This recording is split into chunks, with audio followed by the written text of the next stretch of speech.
Perkenalkan, saya Yuliana Rosmawati dengan NIM 2488201043 dari kelas 3 Program Studi Pendidikan Bahasa dan Sastra Indonesia, Fakultas Keguruan dan Ilmu Pendidikan, Universitas Darul Ma'arif Indramayu.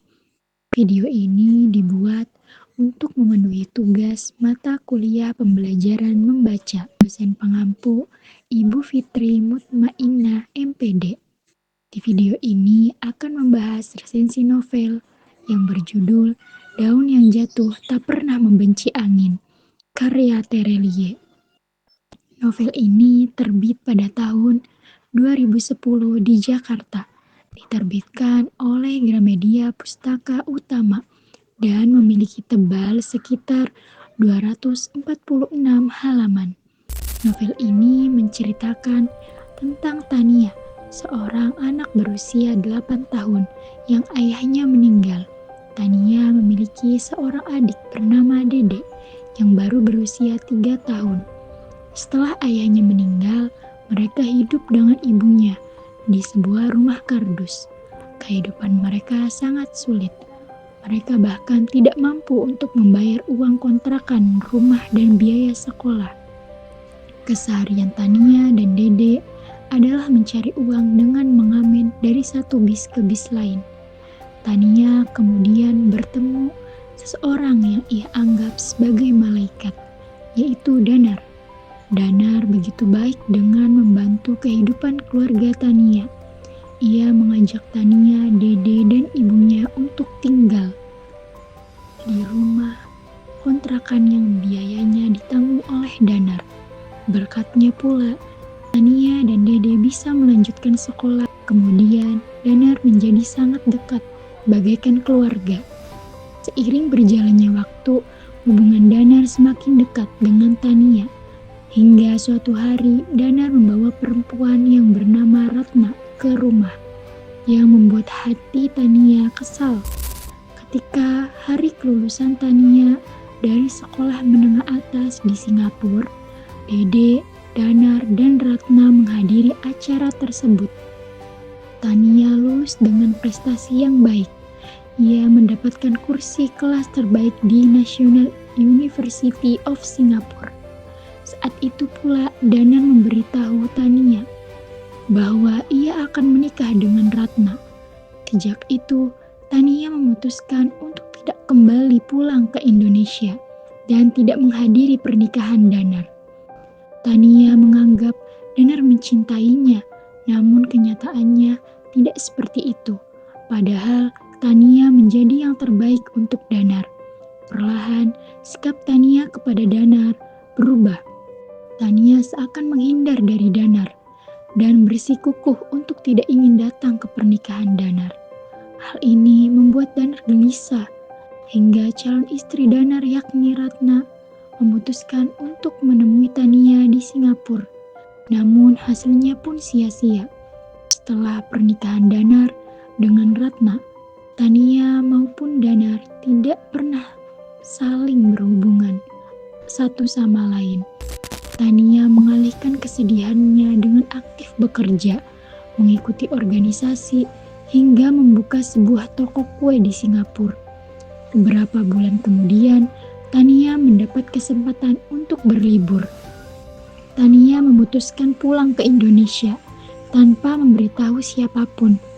Meskipun Tania berusaha merahasiakan kepulangannya, pada akhirnya Danar mengetahui kepulangan Tania. Pada saat Tania berziarah ke pemakaman ibunya, Dede, Dana, Ratna, dan Adi, salah satu teman Tania, juga pergi ziarah ke makam ibu Tania. Setelah menghabiskan waktu liburan di Indonesia, Tania kembali ke Singapura untuk melanjutkan kuliah. Akhirnya ia lulus dengan nilai baik dan wisuda tanpa dihadiri Dede, Danar, maupun Ratna. Tiba-tiba Ratna mengirimkan chat pada Tania. Ia mengeluhkan keganjalan dari sikap Danar selama 6 bulan terakhir. Danar lebih sering diam dan pulang larut malam. Merasa kasihan dengan Ratna, Tania memutuskan untuk pulang ke Indonesia untuk menanyakan pada Danar tentang apa yang terjadi sebenarnya. Namun sebelum sempat bertemu dengan Danar, Dede menceritakan yang tidak diketahui Tania, bahwa Danar memiliki perasaan yang sama dengan Tania. Perbedaan usia yang terpaut jauh membuat Danar merasa ia tak pantas untuk mencintai Tania.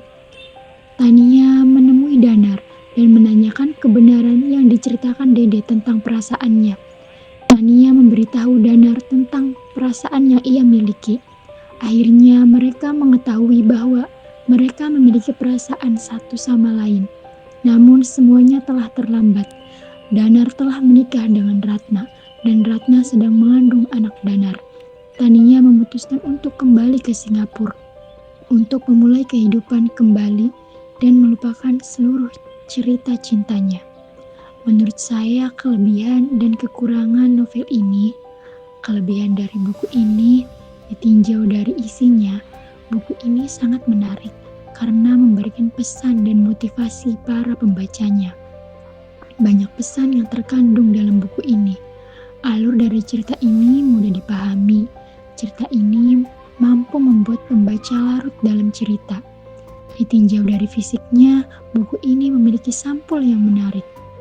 Kekurangan dari buku ini yaitu alurnya yang kurang masuk akal, karena di mana tokoh utama wanita jatuh cinta kepada lelaki yang jauh lebih dewasa dari segi usia. Gadis usia belasan tahun jatuh cinta kepada lelaki yang berusia 25 tahun. Ini tidak begitu cocok dibaca oleh anak di bawah umur. Novel ini sangat menarik untuk dibaca dan sangat direkomendasikan bagi kalangan remaja dan dewasa. Karena novel ini bertema tentang cinta. Cinta yang tak selamanya memiliki serta lika-liku kehidupan seorang gadis. Terdapat berbagai poin dari novel ini dan alur cerita tentang kehidupan yang penuh perjuangan. Juga kepahitan hidup, perasaan, serta cinta terpendam. Cinta yang tak selamanya memiliki dan memberikan motivasi bagi pembacanya untuk terus berjuang dan tidak putus asa. Sekian, terima kasih.